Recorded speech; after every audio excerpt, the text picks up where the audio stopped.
El territorio en el que estamos, el Ampurdá, esto era una zona que antes del Tratado de los Pirineos quedaba muy al interior, porque estaba lo que era el antiguo condado de Rosellón, que es el Rosellón de hoy en día, y la mitad de la Cerdaña. Todo esto formaban parte de Cataluña y por tanto del territorio del rey de las Españas de la época, que eran los Austrias. El Tratado de los Pirineos significará, entonces todo el sistema defensivo de la monarquía de los Austrias estaba en las curveras, en la frontera antigua, por decirlo de alguna manera, de manera que el Rosellón quedaba en territorio español. Esta frontera, esta antigua frontera catalana, se defendía con lo que se conocía como la frontera de Perpiñá, que era la fortaleza de Salsas, en las curveras, el centro del valle con Perpiñá fortificada, y luego con Lliura, protegiendo el mar. Entonces este triángulo, por tierra, en medio del valle y el mar, es lo que protegía la entrada a Cataluña desde el norte. Después del Tratado de los Pirineos, la frontera la quitan de las Corberas y la ponen en los Pirineos. Y automáticamente todo este sistema defensivo se lo queda a Francia, que lo aprovecha, o sea, lo rearregla y lo moderniza, y la monarquía hispánica se queda, pues, que tiene que dar una solución, pero 100 años después. Durante 100 años, que da tiempo hasta que cambie la Casa Real española, pues durante 100 años aquí es un problema. Porque hay una conjunción en un momento de la historia de España muy particular, y que esa conjunción de astros, que digo yo a veces, explico, ¿no? Que da lugar a que esto sea posible. Porque si tú coges los tratados de la época, los del 17, del 18, cuando te explican cómo hay que defender una frontera, pues tú ves las definiciones que dan y esto no se entiende. Porque a pie de una frontera, pues una obra como esta no tiene sentido. No tiene sentido para ellos, en el momento en que estos tratados funcionan. Porque consideran que la defensa del territorio debe hacerse frenando al invasor a pie de la frontera, dar tiempo a que se organice un ejército que vaya a frenarlos, ¿no?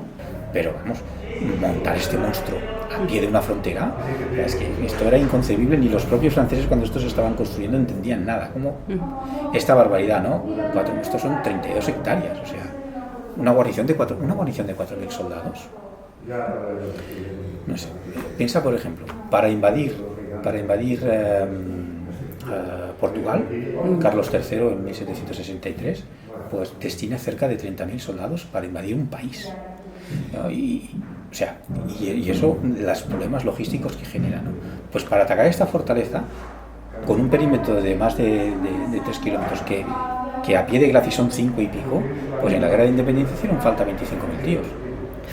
Claro, pero es la guerra de independencia, que el ejército, ha habido una revolución desde el punto de vista militar, pero en el siglo XVIII, que esos son soldados profesionales, o sea, el servicio militar no existe, no hay la obligatoriedad de las armas. Es un régimen que funciona de otra manera. Es que estas barbaridades de tropas no son ni manejables, ni fácilmente manejables. Y tener esto para 4.000 en pie de una frontera, esto no se lo entendía nadie. ¿Pero por qué lo hacen? Lo hacen porque, como te digo, es un momento muy curioso en el que coincide un monarca muy particular, que es Fernando VI, que es el monarca que tiene que tiene el acierto de tener como mano derecha a dos grandes ministros, ¿no? Secretarios, que se les llamaba en la época. El que nos interesa a nosotros es el Marqués de la Ensenada. Es un secretario que es un personaje que aglutina Indias, Marina, Guerra y Hacienda. 4 grandes secretarías.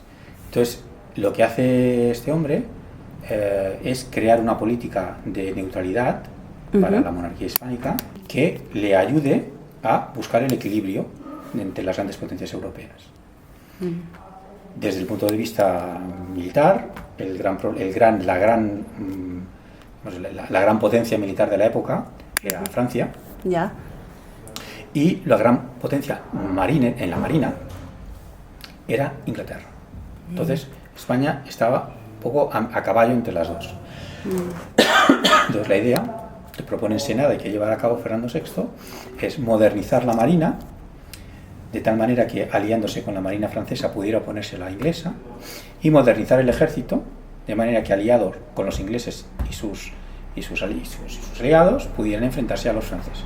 Y ser el elemento que compensara las carencias de unos o de otros para ser siempre, digamos, la niña querida, por decirlo de alguna manera. Claro, esto implica un esfuerzo de modernización que jamás se había llevado a cabo, o que hacía tiempo que, vamos, que esto es una revolución. Y en este contexto hay que entender San Fernando, en un contexto dentro de la política de la disuasión, de modernización del ejército y de entonces de crear un elemento como es esto, que hasta el momento era impensable, plantarlo delante de una frontera. En el fondo es una obra de propaganda, es una obra de prestigio de la monarquía plantada a 30 kilómetros. No, es que no vamos a hacer una ciudad, no vamos a fortificar, no, esto es una estructura única y exclusivamente con vida militar, con 4.000 soldados aquí dentro, que la vamos a meter a pie del camino cubierto, del camino real, perdón, a 30 kilómetros de la frontera, y que esto te va a quitar las ganas a cualquier contingente, porque esto a mediados del 18 era muy difícil de asediar, solo por números, y por eso que es una obra que hay que entenderla mucho más allá de lo que es propiamente la defensa de un territorio. Es una obra de prestigio que está enviando un mensaje a la monarquía francesa de que aquí se están poniendo al día.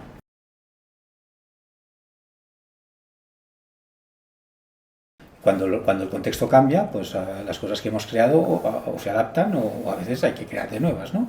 Pues eso es lo que le pasa a San Fernando. Se crea en un momento en que la visión del ejército, o la manera de entender el ejército, son ejércitos profesionales, hay un ejército profesional que es relativamente reducido, y cuando hay un conflicto, entonces se fabrican los ejércitos.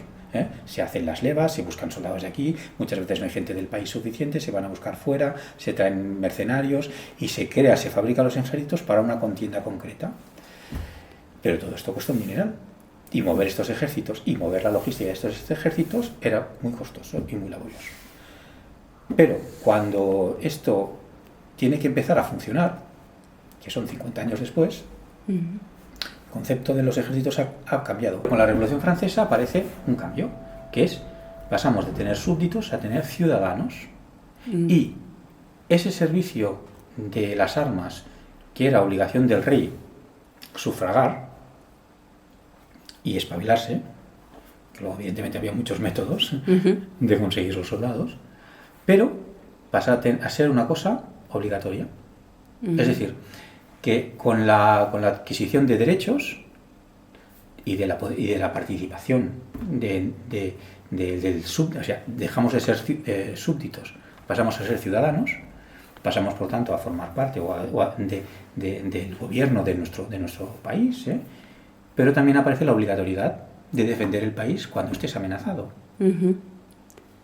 Y aparece la obligatoriedad de las armas, el servicio militar, por decirlo de alguna manera, ¿no? Claro. Esa obligatoriedad de las armas, el primer paso lo da Francia, y Francia es capaz llega un momento que moviliza a toda su población con posibilidad de llevar armas, y entonces moviliza miles de soldados. Aparecen ejércitos con unas dimensiones pues nunca vistas en la Europa moderna, ¿no?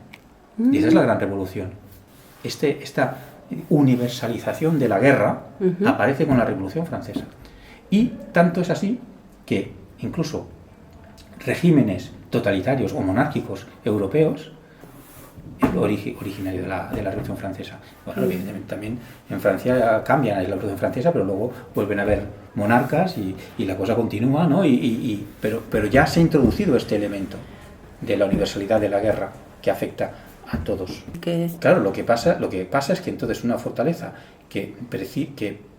a mediados del pongamos a mediados del siglo XVIII, solo por números era muy difícil ni tan solo de rodear y de cerrar por la cantidad de soldados que tú necesitas, pues ya no es un problema para Napoleón enviar 25.000 soldados. Porque ha habido una revolución. Los contingentes que se mueven por Europa durante las guerras napoleónicas, nunca vistos. Entonces ya no es un problema asediar una fortaleza con 4.000 soldados dentro. Bueno, ¿cuántos te hacen falta? 25, es igual. Napoleón, ¿cuántos quieres más? ¿Cuántos te envío? O sea, es una revolución a nivel europeo. Es la revolución, la gran revolución a nivel mundial.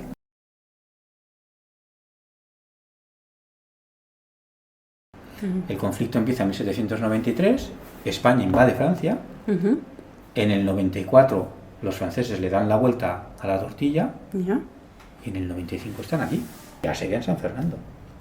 Entonces aquí se rinden, porque nadie jamás se pensó que aquí hubiera llegado a haber un asedio, porque todo el frente estaba en Francia. Esto queda como una zona de suministros, de almacén de suministros para el ejército que está en el frente, para ir abasteciéndolo, pero aquí, después de la derrota, llega el invierno el mes de noviembre, que las tropas españolas se retiran aquí a Lampurdá, y para pasar el invierno montan lo que tradicionalmente se hacía siempre, que eran cuarteles de invierno.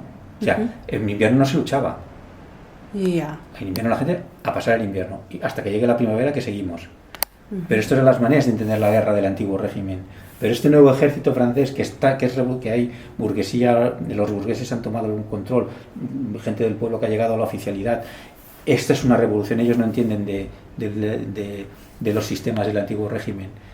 Pues si es invierno y podemos entrar, entramos. Y en el mes de noviembre entran, rompen las líneas españolas, que además es un tema más complejo, porque el conde de la Unión se le dio la vena de hacer una línea larguísima que no entendemos bien por qué, y rompen la línea, aquí todo el mundo desperdigado, todo el mundo echará a correr, se meten aquí, los franceses empiezan a amenazar de que aquí no van a aceptar prisioneros y los van a pasar todos por el cuchillo, y los de aquí se empiezan a asustar, empiezan a verle pegas a todo y se rinden. Eso fue un escándalo. La Belle Inútil es el nombre despectivo que le ponen los franceses a San Fernando. Las máquinas son útiles o inútiles, pero depende también de que las maneje, ¿no? O sea, la función de San Fernando, vuelvo a decirte, cuando empiezan las guerras, o sea, tecnológicamente, por ejemplo, es una fortaleza que empieza a estar obsoleta cuando aparece la artillería rayada, por ejemplo. Esto ya bien entrado el siglo XIX. Pero en estas épocas, hasta bien entrado el siglo XIX, la manera de construir fortalezas no cambia mucho. Los materiales siguen siendo los mismos. Bóvedas a prueba de bombas, ladrillo, piedra, tal. Todo esto más o menos cambia. Y la capacidad de penetración que tienen las armas de fuego hasta mediados del siglo XIX es más o menos la misma. Todo eso se revoluciona cuando empieza la artillería rayada, los proyectiles ojivales, la capacidad de penetración aumenta, pero continúan disparando proyectiles macizos y si explotan, siguen explotando con pólvora negra. O sea, las pólvoras nitrocelulosas son de finales del siglo XIX. O sea, que no es un problema de cómo se entiende o cómo cambia la manera de entender la guerra, y luego sobre todo que la crisis profunda en que entra España, que empieza a perder ese papel preponderante en Europa, y hay a finales del siglo XVIII una crisis económica importante, empiezan a haber problemas con las colonias, en fin, hay toda una serie de razones que hacen que esta obra ya sea difícil de manejar para la monarquía hispánica del momento.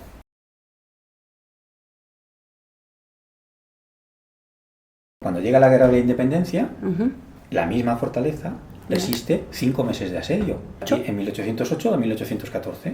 La Guerra de la Independencia empieza como excusa, se utiliza como excusa el conflicto que tiene Napoleón con Inglaterra. Y entonces se le pide a España, se firma un tratado de colaboración, el Tratado de Fontainebleau. Este tratado lo que contemplaba era el paso, pero a medida que estas tropas empiezan a entrar, empiezan a ocupar los puntos estratégicos. Y van ocupando cada vez más. La monarquía hispánica está en claro declive. Carlos IV es un títere, el gobierno se lo ha dejado en manos del Godoy, que es el amante de la reina, que es un guardia de corps. Fernando que es el hijo, está Quetrina. Bueno, la cuestión es que lo que en principio es un tránsito se convierte en una ocupación. Y llega un momento que no son las autoridades reales, sino el propio pueblo se levanta en contra de la ocupación de los franceses. Además los franceses de la Revolución Francesa son anticlericales, empiezan a hacer disparates, sobre todo empiezan con el tema de la quema de las iglesias, tal. Y entonces, claro, al pueblo español, pues esto, de otras cosas, no. Y entonces hay una revolución, un alzamiento, popular en Madrid, el 2 de mayo, que es reprimido de una manera brutal por las tropas francesas que hay en Madrid. Durante la tarde del 2 de mayo y a lo largo del 3 de mayo se dedican a fusilar a muchísima gente en Madrid, y en cuanto la noticia de estos fusilamientos empieza a extenderse por el resto del territorio, hay un levantamiento general contra los franceses. Pero ya están dentro y hay que echarlos. Estaban en San Fernando y los echan, consiguen echarlos. O sea, allí, si estuviéramos en Estados Unidos o en Inglaterra mismo, ya no hubiera hecho una serie de las hazañas, o una película sobre las hazañas de la reconquista de San Fernando en 1809. 1811, perdón. Se recupera San Fernando. La persona que ideó esta reconquista, esta recuperación de la fortaleza, fue Mossèn Rovira. Bueno, pues simplemente la realidad es esto, es la recuperación de la fortaleza que ya estaba en manos, pero que los franceses entraron pacíficamente, la ocuparon con una excusa, pero se metieron dentro y luego de aquí los sacaron. Y entonces es cuando Napoleón envía 25.000 soldados italianos a las órdenes de McDonald's y asedian la fortaleza durante casi 5 meses. Y fue un asedio muy, muy importante y muy fuerte, uno de los más importantes de la independencia. Entonces, cuando la recuperan, además, San Fernando es la última plaza española que abandonan. Pero se retiran de España porque ya han perdido la guerra, porque se lían, claro, Napoleón se mete en Rusia. Claro, no da abasto y entonces firma la paz aquí, pero en el proceso de retirada es la última, o sea, la última que está sirviendo de base, digamos, de operaciones para proteger la retirada del ejército francés de Cataluña a través de la frontera francesa.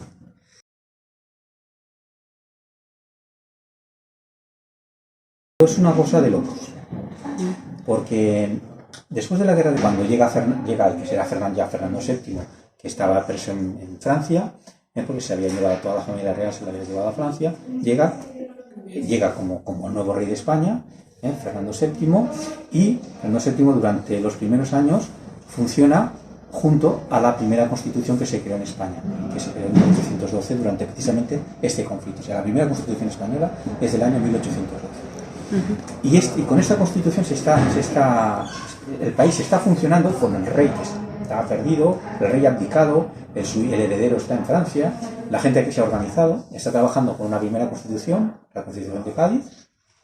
Durante toda la guerra es la gente la que está saliendo a la calle a enfrentarse a los franceses, y llega un momento que llega el rey con la constitución en marcha. Bueno, al principio más o menos respeta, pero dura poco. Y la quiere abolir. Claro, evidentemente, la gente de aquí dice, bueno, ¿de qué? Y entonces, en Francia ya Napoleón ya ha acabado, se ha instaurado otra vez la monarquía, ya tenemos la monarquía de Luis XVIII. Y entonces la España de Fernando VII, pide ayuda al nuevo rey francés, para que le envíe tropas para ayudarle a sofocar este enfrentamiento que tiene con los constitucionalistas, que le dicen que devolver al antiguo régimen ni nada, que sí, nadie discute la figura del rey, pero que tiene que reinar con la Constitución. Y tenemos que a cabo de 4 días, estamos hablando de 1823, que la guerra se había acabado en el 14, habían pasado 8 años, que tienes entrando un contingente francés, que cuántos franceses eran los mismos que hacía 8 años habían estado aquí, para ayudar a Fernando VII a solucionar un problema interno. Estas tropas españolas fieles a Fernando VII y tropas francesas enviadas por Luis XVIII, asedian San Fernando durante casi también 4 meses contra tropas fieles a la Constitución, o digamos que están en este caso en contra de esta actitud del monarca. Y hay una serie de 5 meses. Españoles contra españoles y además los de fuera, ayudados por franceses que hacía 4 días estaban aquí. Entonces a partir de ahí, después de esto vienen guerras, o sea, conflictos internos constantes, a partir de este, o sea, cuando se acaban los temillos de Don Luis, que al final, pues Fernando VII vuelve a instaurar otra vez la monarquía absolutista, reprime a los que están en contra de él de una manera brutal, se hacen unas escabechines tremendas. Pero a partir de la muerte de Fernando VII, que llega ya la minoría de edad de su hija, que es Isabel II, y tal, es una etapa de constantes conflictos internos, de alzamientos, pero no en toda España. de alzamientos de gobiernos con los liberales, con los monárquicos, y es un constante de alzamientos militares, civiles que se apoyan en militares. Entonces, claro, San Fernando en estas épocas está en un rincón. Aquí ya el peligro no está fuera, no está en la frontera, sino que está dentro, y va un poco a caballo de lo que está pasando en Madrid, con los diferentes alzamientos, que es los cambios de gobierno, y así. O sea, entonces, claro, ese papel que se le dio a mediados del 18 no lo tiene. Es una guarnición de provincias que va a remolque de lo que está pasando en el resto del país. También hay alzamientos, como se alzan tantas guarniciones en el resto de España, pues aquí también hay.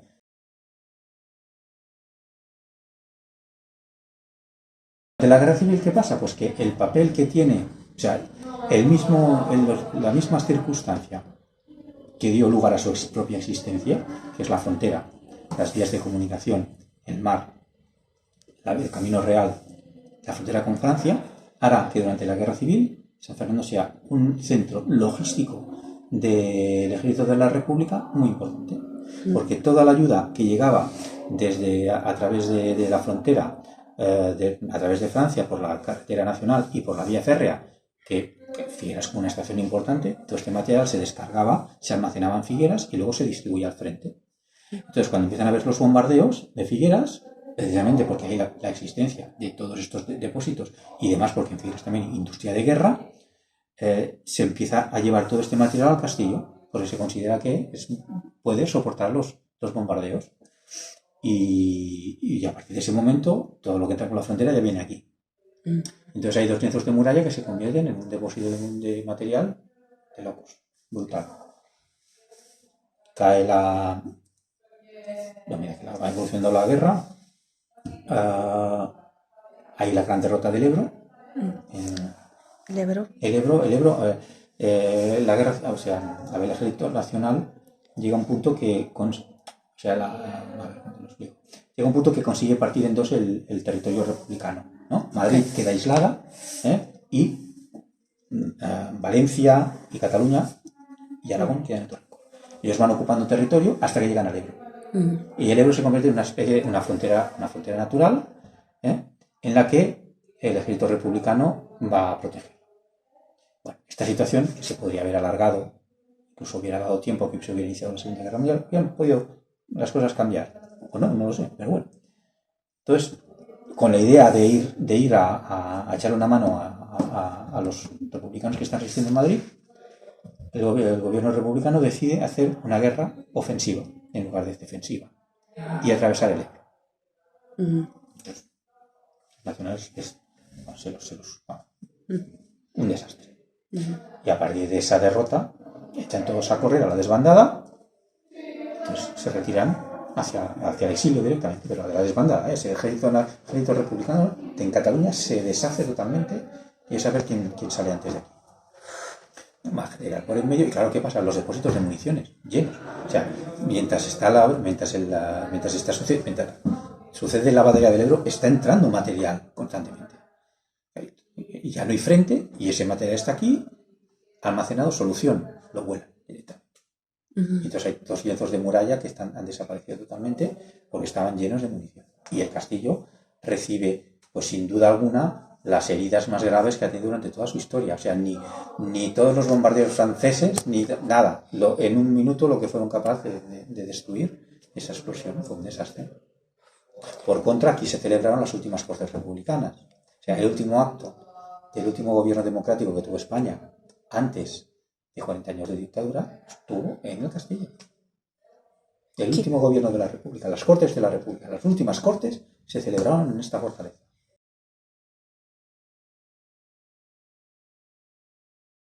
Nuevamente, la posición estratégica de la fortaleza hace que para Franco sea un lugar importante. A pesar de las voladuras, Franco destina aquí, desde el primer momento, tropas especializadas en obras para que empiecen a reconstruir los centros de muralla derruidos, porque esto queda hecho un desastre. Pero a niveles, o sea, el trabajo, o sea, si no llega a ser porque Franco tiene este interés, o sea, el San Fernando de hoy en día, o sea, yo creo que probablemente no hubiera sido una ruina absoluta no sé si habrían, no sé cómo decirte, no. O sea, es que quedó en tal estado de abandono, de deterioro, ruinas por todos lados, edificios hundidos, destrozados. Fue una locura. ¿Qué pasa? Que estos regimientos hicieron muchísimo trabajo de limpieza, de desescombro, que hoy en día aún estamos haciendo limpiezas todavía de restos de la voladura, ¿eh? Pero sí que hizo esta labor. ¿Pero por qué? ¿Por qué le interesa? Le interesa porque al otro lado de la frontera está la Guerra Mundial. Y a pesar de las relaciones con los alemanes, Franco no se acaba de fiar. No se acaba de fiar de ellos, no se acaba de fiar de nadie, porque está Gibraltar, está el norte de África, nosotros estamos en medio, Hitler con interés de que España entre en el conflicto, los aliados haciendo tentativas, y hay una zona, un momento de tensión. Aquí Franco tiene claro que es una frontera que hay que protegerla, y destina aquí tropas que están trabajando en la fortaleza. Hasta que en noviembre del 42 los alemanes ocupan la Francia de Vichy y tenemos las tropas alemanas en la frontera, aquí al lado, en Bellaguarda. Y automáticamente Franco para las obras que se están haciendo aquí y destina todas estas tropas y todos los recursos a empezar a construir búnkeres a la línea de frontera. De manera que aquí en el Pertús hay, en la línea de la frontera, que está el pueblecito del Pertús y la Junquera, ¿no? Pues justo. Y el fuerte de Bellaguarda está en una montaña, con el col del Pertús aquí. Bueno, pues delante del en el fuerte de Bellaguarda hay baterías antiaéreas, piezas de artillería alemanas. Y en el pueblo del Pertús también, apuntando para aquí. Y justo a pie, y con búnkers hechos por los alemanes delante del fuerte de Bellaguarda, en esta zona. Y aquí está Figueras, evidentemente, pero a pie de frontera, búnkers construidos en el año 1943 por Franco, por tropas que están destinadas aquí. Y estamos en el año 43. O sea, aquí hay un momento de tensión que aquí no se fía nadie. Y luego acaba la guerra y tal, pero claro, acaba la guerra y están los aliados, y ya estamos otra vez. Y esto continúa siendo una zona en que se destinan tropas y aquí hay soldados hasta el año 1965.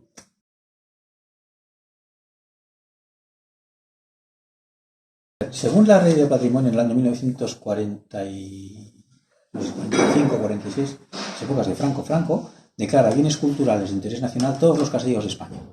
O sea que desde el año 45, no recuerdo exactamente, 45-46, ya tiene la protección como bien cultural de interés nacional por el hecho de ser un castillo. Ya está.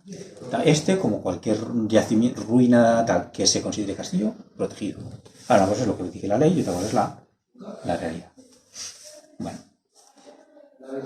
O sea, el concepto patrimonial no ha habido que esperar a que la ley se lo diera, sino que, digamos, que la sociedad se lo diera. Entonces, ¿cuándo empieza todo esto? Bueno, a medida que los años pasan y que esto está más o menos, deja de ser utilizado de manera estable y hay solo una pequeña guarnición y tal, eso es una cosa que se va gestando. Entonces, en el año 96 se abre la visita pública por primera vez. Y ahí es donde empieza la otra aventura, ¿no? Que es poner esto en marcha. Y en el año 96 se abre la visita pública, temporal, bueno, así de manera esporádica, y luego ya en el 97 de manera estable. Y a partir de ese momento se van abriendo poquito a poquito espacios, haciendo visitas, adaptando al público. Luego se empiezan a hacer inversiones para restauración por parte del Ministerio de Cultura de Madrid, el Ministerio de Defensa también hace inversiones, y poco a poco pues se va haciendo de lo que había sido un cuartel, un viejo cuartel en desuso, ya pues transformarlo dependiendo de la imaginación y creatividad de sus responsables, pues acaban siendo una cosa o acaban siendo otra. Acaban siendo un cascarón que explica las historias de los demás, o acaba convirtiéndose en un elemento que explica su propia historia y por ende, por extensión, la historia del país en el que está y del territorio, del terreno y de las personas que han pasado por aquí o que han vivido las experiencias aquí, ¿no? Entonces, esa es la función. Poco a poco se van recuperando espacios, se van restaurando espacios, y poco a poco se va ampliando la zona y sobre todo pues protegerlo, restaurarlo, limpiarlo, evitar que se deteriore. En esas labores estamos. Cada vez podemos afirmar con más claridad que es un edificio único en su clase, no tan solo por lo que desde el punto de vista técnico y arquitectónico o desde el punto de vista de ingeniería militar, sino también de las cosas que suceden aquí y de los hechos que aquí suceden, que tienen repercusión o que son repercusión de hechos a nivel nacional y a nivel internacional. Es un bonito libro de historia.